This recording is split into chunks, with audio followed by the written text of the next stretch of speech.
No doubt the pandemic pushed many into the unemployment line, forcing career centers to get creative with how they helped people find jobs. Virtual and drive-through career fairs are becoming more common as more job seekers flood the market. And that's what we're discussing today. Salway Majid and Damian Burkle are here to explain how these career fairs operate, what you can expect, and how you should prepare. They're also taking your questions. Now, to get your questions answered, text them to us. The number is 336-379-5775. And as always, don't call this number. You've got to send a text message with your question. All right, let's start with Damian. Damian, what is the best advice you can give someone who is looking for a job? Understand that the way that you job search has changed because of COVID-19. And what I mean by that is it is more of a horizontal experience.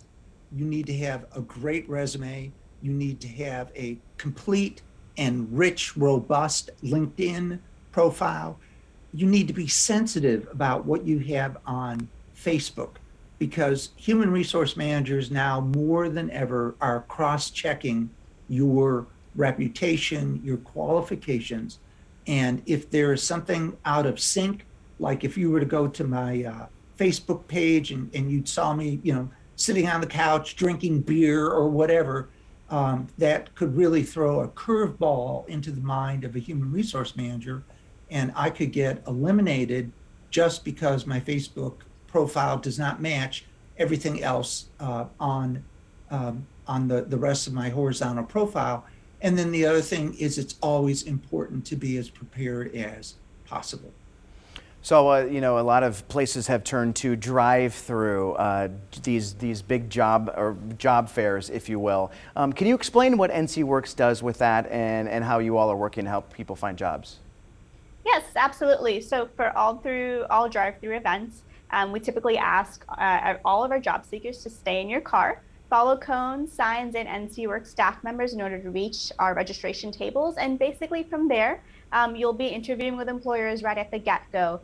It's best to come prepared. And so what we do is we provide all of our job seekers with a list of companies and positions that'll be open. So you can kind of make a list and prioritize who you'd like to interview with so you can get your top choices in. And then from there, we'd like to follow up with you and see how you feel about how the interview went, provide you with additional information, and even get you copies of your resume right before you go in. So while you might think that it would be harder to apply for a job, it almost sounds like it's easier than pre-pandemic.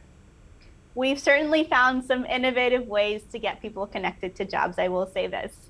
And so do you have one coming up, is that correct? Yes, we do. We have several coming up. We've got 3 actually next week. We have 3 hiring events all in person.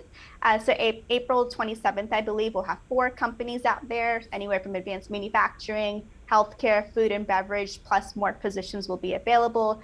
We've got April 28th, Graham Personnel with more than 400 open job positions they'll be interviewing for.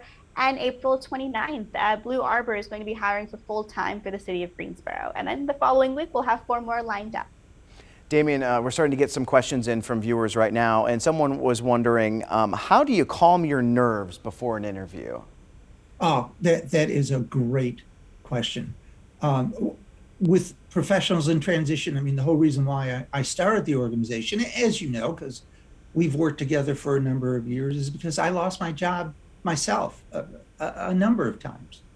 And the best way to reduce your nervousness, I mean, you're never going to be completely calm, is to be prepared.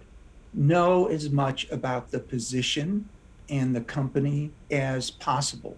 And the bottom line is, your job as a person being interviewed is to be the answer to the employer's needs. And if you take the time to write yourself a note and match your abilities with the employer's requirements, then you can go into an interview and work your way through the interview and talk about how your abilities match their needs. And to always remember, I always like to tell folks this, that and this will sound funny, but the only job of a first interview is to get a second interview. And what I mean by that is you don't have to go overboard selling yourself, but you do have to concentrate on building rapport. And what that means is if I like you, I may hire you, but if I don't, I won't. And at the end of the day, you can leave, walk out, shake their hand, smile, know that you've done the very best you can, and send them a thank you note that night. All right, that's a good way to end our first segment. We've got one more to go. If you've got any questions for these two experts, feel free to send a text message. We'll be right back.